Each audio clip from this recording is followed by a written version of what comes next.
When you're scared to do something, it's when you need to do it the most, because it's obviously intimidating and scary at first, but once you do it, then you realize you could have done it all along. You don't even need to be scared.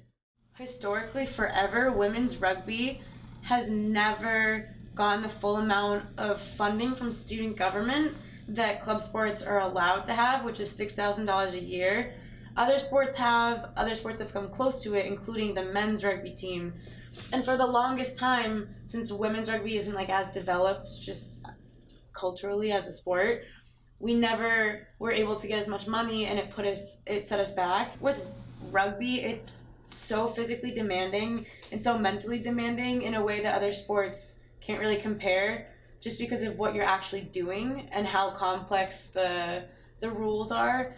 It's such a beautiful sport because it's so intricate in terms of the rules and the structure of the game, and also just what you're actually asking your bodies to do.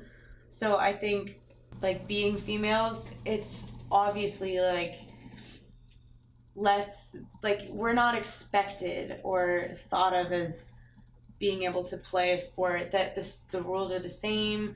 Every time I play women's rugby, I get asked, like, oh, like, are the rules the same as the men's, or do you wear pads and the men's don't? I'm like, no, everything's exactly the same. So I think, like, the equal playing field is a really big part of it, and just, like, every day we're destigmatizing gender stereotypes, where we are, like, working towards overcoming that. And I think that's, like, a really empowering thing about rugby.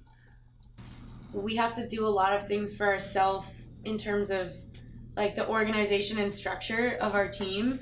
And, like, our program, like, UMaine Rugby as a program, is completely built off of the players. Us having to take on such big roles kind of makes us embrace the sport more, and we learn a lot more.